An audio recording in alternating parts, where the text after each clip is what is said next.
YSR Congress party social media activist Savendra రెడ్డిని పోలీసులు అక్రమంగా నిర్బంధించడం పైన మరోసారి హైకోర్టు తీవ్ర ఆగ్రహాన్ని, ఆశ్చర్యాన్ని, విస్మయాన్ని, ఆవేదనను కలసికట్టుగా వెలుగుచ్చింది. YCP social media activist Savendra Reddy వాళ్ళ భార్య గారితో తాడేపల్లి దగ్గర ఎక్కడ వెళ్తూ ఉంటే డైరెక్ట్ ఏదో కిడ్నాప్ చేసే వాళ్ళకి ఎవరో వచ్చేసారట. అతన్ని ఎత్తుకొని వెళ్ళిపోయారు. ఎవరు ఏందని అరుస్తుంది, మేము పోలీసులు అర్ధ గంటలో పంపించేస్తామని చెప్పి ఎక్కడి నుంచి వచ్చి బలవంతంగా ఎత్తుకొని వెళ్ళిపోయారట. దీని మీద వాళ్ళ భార్య గారు హైకోర్టులో లంచ్ మోషన్ పిటిషన్ వేశారు. ఆ పిటిషన్ హైకోర్టు విచారించింది. అండ్ వాళ్ళ భార్య గారు తాడేపల్లి పోలీస్ స్టేషన్కి వెళ్ళి కేసు పెడితే ఆ కేసు ఎఫ్ఐఆర్ కూడా రిజిస్టర్ చేయలేదట, జనరల్ డైరీలో నమోదు చేశారట. సో వీటిని lunch మోషన్ని విచారించినటువంటి justice Raghunandan Rao, justice తోట చంద్రశేఖర్లతో కూడినటువంటి ద్విసభ్య ధర్మాసనం పోలీసుల మీద తీవ్ర ఆగ్రహాన్ని, విస్మయాన్ని, ఆశ్చర్యాన్ని అన్ని కలగలిపి ఒకేసారి వ్యక్తపరిచారు. హైకోర్టు ఏమనిందంట, ఓ పౌరుడిని పోలీసులు చాలా క్యాజువల్గా వచ్చి పట్టుకుపోయి తిప్పుతూ ఉంటే మేము చూస్తూ ఊరుకోవాలా? ఇంత చేస్తున్నా కూడా మేము జోక్యం చేసుకోకూడదా? తన భర్త సవేంద్ర రెడ్డిని అక్రమంగా అదుపులోకి తీసుకున్నారని అతడి భార్య ఫిర్యాదు చేస్తే జనరల్ డైరీలో ఎంట్రీ చేసి మౌనంగా ఉండిపోతారా? ఓ మహిళ ఫిర్యాదు చేస్తే దానిపై ఎఫ్ఐఆర్ కూడా నమోదు చేయరా? మీరెంత చేస్తుంటే మమ్మల్ని చూస్తూ మౌనంగా ఉండమంటారా? ఈ మాట ఇప్పటికీ నాకు తెలిసి కొన్ని వందల సార్లు హైకోర్టు అనింది.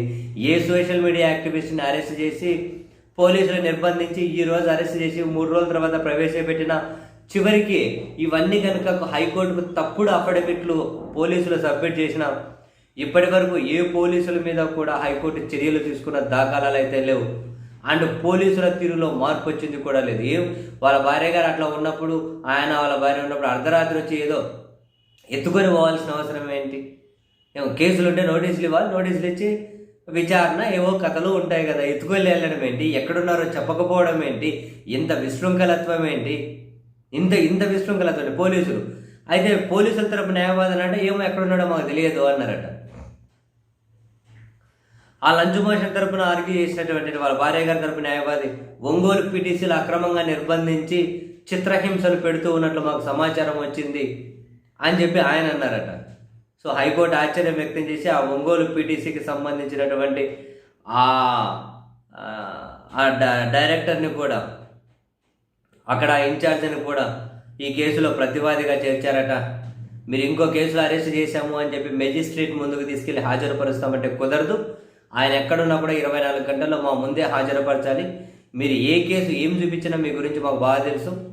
మేజిస్ట్రేట్ ముందుకు తీసుకెళ్లి రిమాండ్ పెడుతున్నామంటే కుదరదు, అతను మా దగ్గరికే తీసుకొని రావాల్సిందే అని హైకోర్టు అయితే ఆదేశాలు ఇచ్చిందట. వచ్చి ఎత్తుకెళ్ళిపోవడం ఏందో అర్థం కాదు. ఇదేం పోలీసింగ్ ఎత్తుకెళ్ళిపోవడం? చెప్పాలి కదా, వాళ్ళకి నోటీసులు ఇవ్వాలి, వాళ్ళకి చెప్పాలి ఎందుకు అరెస్ట్ చేస్తున్నారో వాళ్ళ కుటుంబ సభ్యులకు చెప్పాలి. ఇంత చేస్తూ ఉన్న హైకోర్టు ఒక్కరి మీద ఇప్పటి వరకు చర్యలు తీసుకోలేదు. ఎందుకో తెలియదు. మరి దానికి ఏమైనా రూల్స్ అండ్ రెగ్యులేషన్స్ ఉన్నాయేమో మనకు అంతలో తెలియదు. నేను చాలాసార్లు చెప్పాను, న్యాయ వ్యవస్థను అర్థం చేసుకోవాలంటే ఎంత లోతులు, ఎన్ని రకాల లోతులు చదవాలో ఏమోనని.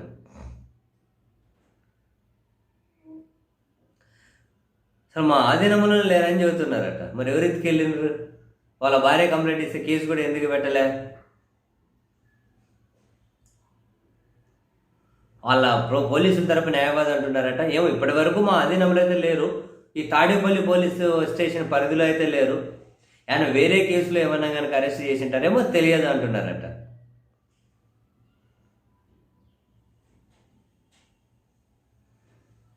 ఎంత దారుణమయ్యా వీళ్ళు నిజంగా. ఇంత శాడిజం పనికిరాదు ప్రభుత్వాలకు ఎప్పుడైనా. పోలీసులు చూడండి, అధికారం ఉంది కదా, ఇష్టరీతిని ప్రవర్తించుకుంటూ పోతామంటే వీళ్ళ మీద చర్యలు తీసుకోవాల్సిన న్యాయస్థానాలు కూడా అలానే రోజు ఆగ్రహాన్ని, ఆవేదనను, ఆశ్చర్యాన్ని, విస్మయాన్ని, అసంతృప్తిని వ్యక్తం చేసుకుంటూ పోతే ఎవరు చర్యలు తీసుకోవాలి? పోలీసులకే ఆడ కంట్రోల్ ఉంటుంది.